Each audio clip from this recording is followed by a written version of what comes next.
In Chapter 6, we're going to learn about algebra. In Section 6.1, we're going to break it up into two parts. The first part, we're going to learn about order of operations and combining like terms. And the second part, we'll learn about solving linear equations. So up at the beginning here, we have a little bit of history right here. The word algebra is derived from an Arabic word, aljabar, meaning the reunion of broken parts. So how can you put things back together? And this was referring to mathematical expressions that are broken up into separate parts, and the parts can be moved from one side of an equation to the other and reunited in such a way to make a solution. And that's more the second part of the section 6.1. The mathematician Muhammad ibn Musa al-Khwarizmi, I think I got that, wrote a book titled Algebra, or Algebra is the more modernized pronunciation. And what we're going to do is we're going to, in this first lesson, review several key words such as variable, constant, expression, term, like terms, unlike terms, coefficients, simplify, evaluate, solution, and so on. Many of these are familiar for you, but hopefully if you are a little rusty, this is a good opportunity to get some of those skills back, or just to maybe finally get something. And let me go ahead and throw a little bit of caution out here for this chapter 6. Sometimes the enemy of great is good. You'll think you have it, but maybe you don't have it mastered as well as you thought. So make sure as you go through these exercises with me that you make sure you understand each step and don't just rush through them thinking, oh yeah, I understand that, but to truly understand, to say like, hey, could I do that myself without any sort of guidance? So let's go ahead and get into it. In the first set of exercises, we're asked to evaluate the expression for the given value of the variable. So to evaluate means we're going to take one value and plug it in. An expression is simply some sort of symbols, and there's no equal to sign. This x equal to 3 is an equation. More on that in the second part, but x squared is just an expression, and we want to evaluate it for the given value of the variable. So let's go ahead and zoom in and just approach these. So one thing to keep in mind as we go through these is the acronym PEMDAS, which is the order of operations. So P stands for parentheses, E for exponents, M and D are kind of combined for multiplication and division, and addition and subtraction are also combined. So as we simplify, we do want to keep in our mind our order of operations. So in number 1, the expression that we have is x squared. And we want to go ahead and figure out what it would evaluate to in two different parts. First, if x is equal to 3, and second, if x is equal to minus 3. So what I'm going to go ahead and do, and let me go grab a highlighter, is I'm going to just simply note where the variable is, and I'm going to replace the variable with a parentheses, and everything else will still be there. So there's x squared, but I've replaced the x with a parentheses, and then I'll go ahead and replace it with whatever value I'm given. So in this case, x is equal to 3, so I replace it with 3. Remember, to square is to multiply by itself, so this is the same as 3 times 3, or simply 9. So there we have our first answer. And again, we have the second part. So we have, again, x squared, and then we have a minus 3 to plug in coming from right there. Again, this to square means to multiply by itself. A negative times a negative gives you a positive 9. And of course, we won't typically write positive, but in both cases, the answer here is 9.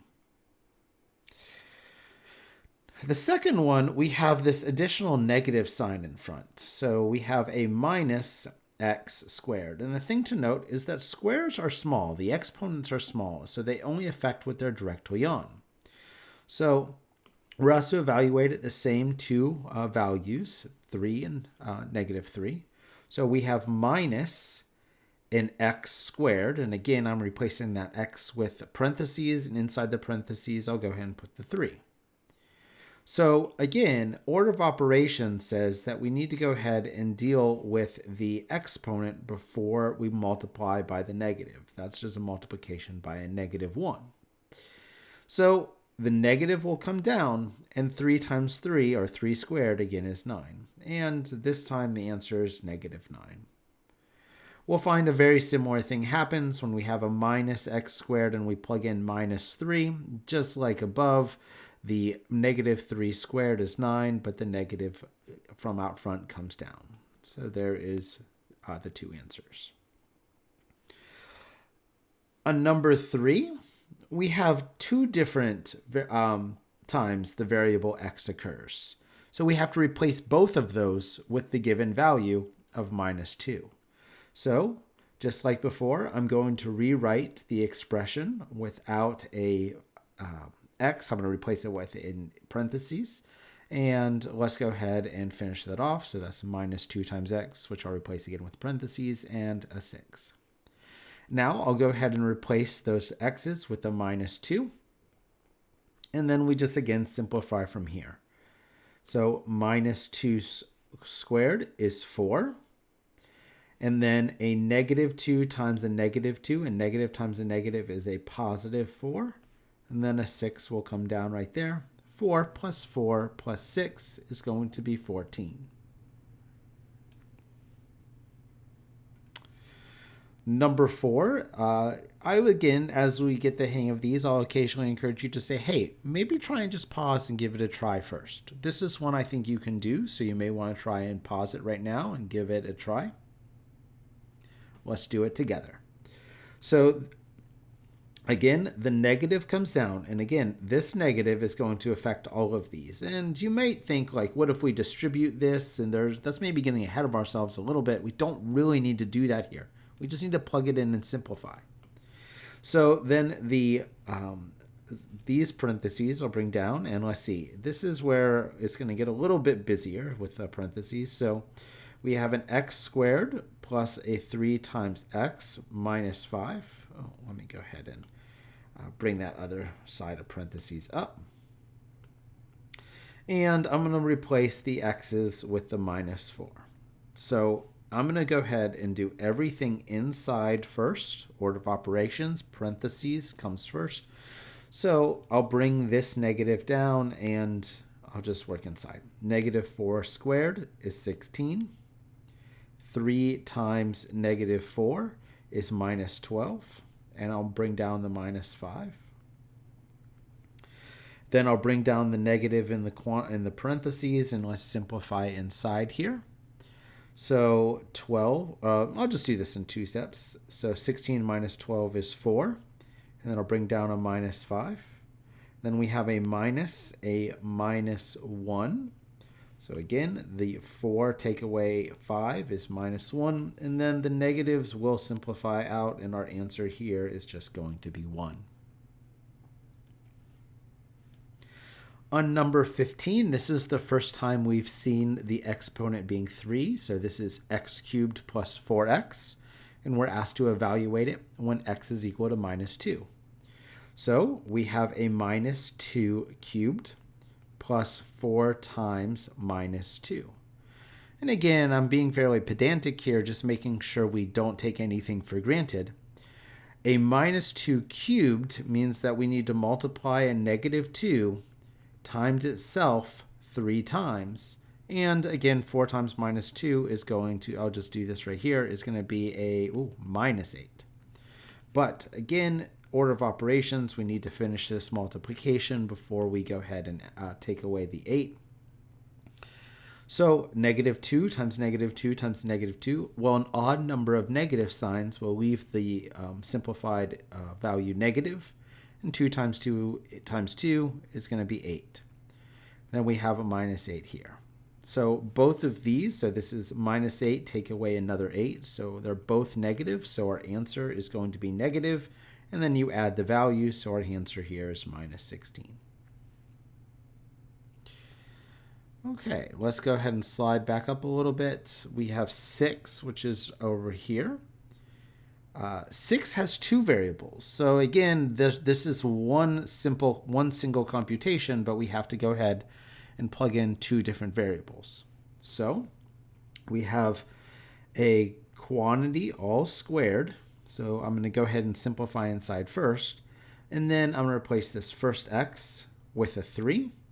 And then we do 3 times, and I'm going to replace the y with the given value of y, which is 4. Okay, so the 3, nothing more to simplify there, so I'll just bring that down, get rid of the parentheses. 3 times 4 is going to give us 12, and this is all still squared. And then, again, the 3 plus the 12 is going to give us 15. Parentheses are done, and now we square. And 15 times itself is going to be 225. Wow, that number got really big really quick. All the other numbers have been reasonably small. All right, so in number 7 is going to be a quick review of how to work with fractions. There's 2 things to take away, namely how to multiply fractions and also how to add fractions and subtract, of course. But let's go ahead and just see how to do those as we encounter them. So we have 4 times an x, which I'm going to replace with the parentheses and put the 2/3 in there. And we have the minus 7. Okay, so to multiply, we have to multiply before we subtract. So to multiply, remember that all you're going to do is multiply across the numerator and across the denominator. So let me just put that as a reminder. So to multiply fractions, what you're going to do is essentially I'll just say times the numerator and also times or multiply the denominator. Well, the numerators here are going to be 4 and 2, so that's going to be an 8. And it's understood that there is a 1 underneath that 4. 4 divided by 1 is going to be 4, so we'll multiply the 3 and the 1. You end up with 3. Now let's bring down the 7. And again, let's go ahead and review what happens when you add or subtract, in this case, the fractions. Well, what you need to do is get a common denominator. This is the first step. So we're going to have to scale up the second one. We'll review that in a sec.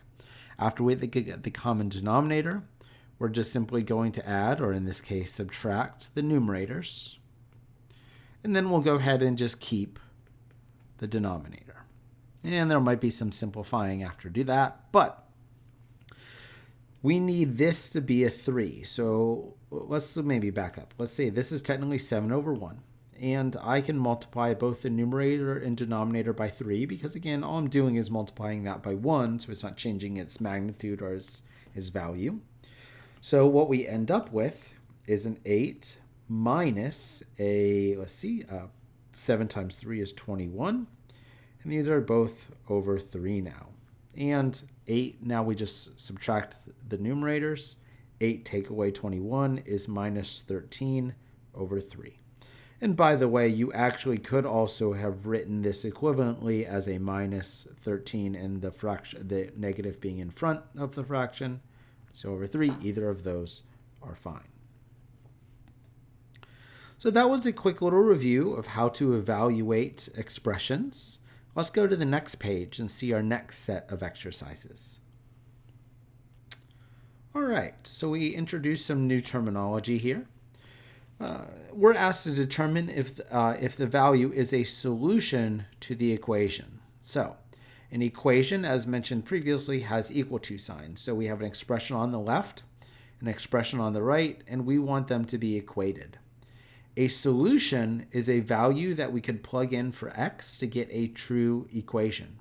So we're asked if 2, when you plug it in to that x right there, does the left side equal the right-hand side? So we don't need to solve this yet by doing some sort of manipulations. What we simply want to go ahead and do is to plug in 2 and see if we get an equation where both the left and right-hand side are the same.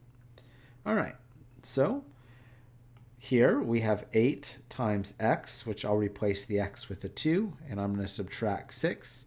And we're going to check if it's equal to 10. So I'm going to really put a question mark here. We're seeing if this is a true equation. Or if we're seeing if 2 is a solution. So 2 times 8 is 16. Take away 6. We're going to check, is that equal to 10? And at some point you'll see it or not, that it is either true or false. 16 minus 6 is going to be 10. And, well, 10 is indeed equal to 10. So our answer here is yes, that x equal to 2 is a solution. So, number 9, I think you could probably do. Go ahead and try and pause it and see if you can work it out. Here's the solution. Well, here we're checking if a solution is the solution to the exercise, and we're checking if there is a solution. You get it. All right. So we have 2 times 3 squared plus 3 minus 6, and we're checking, is that equal to 15? Well, we haven't done something quite like this, but again, I think you could have done it if you just recalled what we talked about earlier about a negative taking place after the square. So we'll have 2, and then we square first, so that's 9. Then we'll bring down the 3 and the 6 for the time being, still checking if this is equal to 15. 18 plus 3 minus 6, is that equal to 15? Well, let's see, 18 plus 3 is going to be 21 minus 6. Is that equal to 15? And I think hopefully you see it at this point. But yeah, it indeed is going to be equal. That here 15 is equal to 15. So that checks out. All right. So let's see what we have here. Most of this rest of this page is going to be very similar to what we've encountered. Let's go ahead and do 10 and see what it looks like. I don't believe 10 is a solution, so I don't believe that negative 3 is a solution to the equation of 10. Let's go ahead and work it out. You may want to pause and try it first. So we have a minus 3 squared plus 2 times minus 3 plus 1, and we're checking if that is equal to 10. So again, order of operations, make sure you square first. You don't do that. Even though a negative times negative makes a positive, this negative is protected by the square. That's the common mistake I see on these types of problems. Okay, so the negative comes down. Negative 3 squared is going to be 9. 2 times minus 3 is going to be a minus 6. And then we add 1, and again, we're still checking if this is 10. So negative 9 minus 6 is minus 15. Add 1, is that equal to 10? I really see it here, but just to maybe simplify the left side completely. Negative 14, is that equal to 10? Well, no, it is not. So no. In this case, we can say x equal to minus 3 is not a solution. Okay. Zooming back out, let's see what else we have right here. Number 11 and 12, there's really nothing new here, so I'm going to go ahead and leave that as an exercise. But you can always check your answers at the end of the section. The last thing we want to look at in this section is the idea of combining like terms. So, combining like terms, this is also sometimes simply more stated as simplify. We want everything combined in a way that the expression is simplest. So what make terms alike? And that is the variable or lack thereof in certain cases. So for example, 2 has no variable next to it. So it's just not like the other ones. So just to go ahead and do a couple of these, let's see what we are running into. So again, we see an x here and an x here and a number in front of them. The number in front of them are referred to as the coefficient. So again, a quick little review. So the 8 is the coefficient. 5 is a coefficient here. So these both have an x, so we simply combine the numbers. 8 minus 5 is going to be 3, and then the variable stays with it. In the case of 14, we have a minus 3x, and that's like the minus 5x. And then this 2 right here, it is unlike the other 2. This is referred to as a constant if it has no variable next to that. So we'll go ahead and combine the minus 3 and the minus 5. Again, they're both negative. So what will happen is we'll just simply keep the sign, and then we'll go ahead and combine the 3 and the 5 to get an 8, and the x comes along. And then the 2 is not like the other, so we'll just write it there at the end. So there is our answer there. Okay. In the case of 15, the 7x is like the minus 4x, and the 3y is like the positive 8y. So 7 minus 4 is going to give us 3x. And then 3 plus 8 is going to give us a positive 11y. Nothing more to do there. In the case of 16, we have some decimals. So the minus 7 or 3.7x and the minus 2.6x are alike. And then the constants 2 and positive 1 are alike. Again, decimals are fine to work with. If you need a calculator, that's okay. But they're both negative, so when you put them together, they'll also be negative. And 3.7 take away a negative 3.7, take away another 2.6 is going to give you a 6.3, and the x comes down, keeping them alike. And 2 plus 1 is going to be 3. So there is our answer there. All right. 17. Well, here we have 3/5 x and 3/10 x, and then we have the constant minus 8. The first two the fractions, they're like because they're next to x, but what we need to do to add them, recall, is we'll have to multiply the bottom by 2 and the numerator by 2 so that they're both going to be the common denominator. So I'll do this in 2 steps. First, I'll go ahead and write this as 6 over 10x plus 3 over 10x, still take away 8. And now we go ahead and add the numerators. So that's going to be 9 over 10x minus 8. So there's our answer to 17. All right. In the case of 18, nothing really new here. So I would encourage you to try that one out. What you end up with as the answer is I'll just go and write it here. So it's going to be 13x minus 12y plus 2. 19, we encounter something we haven't encountered before. Well, I've alluded to it earlier at least, but what we'll do is we'll go ahead and distribute. So this 3 is going to affect both the y and the 3 inside the quantity. So what we're doing here is sometimes referred to as distribution. So I wrote it or notated it just with it kind of affecting both of those, and then you multiply. So this is 3y, and 3 times 3 is 9. And again, this works out nice because this is positive. But if this were negative, you would need to consider the negative there. But since it's just a positive 5, we'll just have 5y minus 10, and we'll bring down the 1. Our like terms are 3y and 5y to give us an 8y. And then the 9, the minus 10, and the positive 1. Well, if you add all those together, you get 0. And more commonly, you would not write the actual 0. You would just have an answer of 8y. Lastly, we finish off the first part of chapter 6.1. And again, we'll do 6.2 in another video with a little bit of a word problem. You may want to pause the video and just go ahead and read through it. But let's go ahead and just read through it together.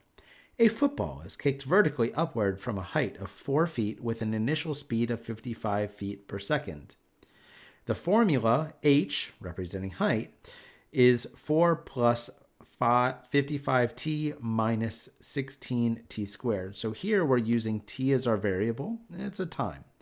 That describes the ball height above the ground, h is in feet, and t in seconds after the ball or it was kicked. Use this formula to find the ball's height 2 seconds after it was kicked. And how about 3.5 seconds? Well, there's 2 parts right here. So we're asked to find the ball's height after t equal to 2 seconds. So we'll just call this part A. So in part A, I'm going to take the formula, so which is h is equal to 4 plus 55t minus 16t squared, and replace the t with a 2. So the height is going to be 5 plus 55 times 2 minus 16 times 2 squared. So this is going to be 4 plus 110 minus 16 times 4. Again, order of operations, exponents come first. Simplifying further, this is 4 plus 110 minus 72. And if you were to go ahead and work all of this out, you would end up with it being 50 feet. So there's the answer to part A. Part B is essentially just the same scenario, just a little bit later in time. So part B, what about after 3.5 seconds? So in part B, they give us essentially t is equal to 3.5 seconds, but the process is the same. I'll go ahead and leave that a little computation as an exercise. The answer, again, you can verify on the next page, is 0.5 feet. So if you're kind of just putting these together, the ball essentially goes up and it comes back down. So you can see if that, like over here, like it's not very high up. So that's like when t is equal to 3.5 and maybe a little bit higher up, you'll find, I'm not going to put right at the top, which is referred to as the vertex, but that's outside of the scope of this lesson. But it's definitely going to be higher up. So again, this was like t equal to 2, something like up there. All right, so hopefully those exercises settle well with you. Again, make sure you practice and you have the ideas mastered. But I'll see you in the next video where we'll talk about solving linear equations.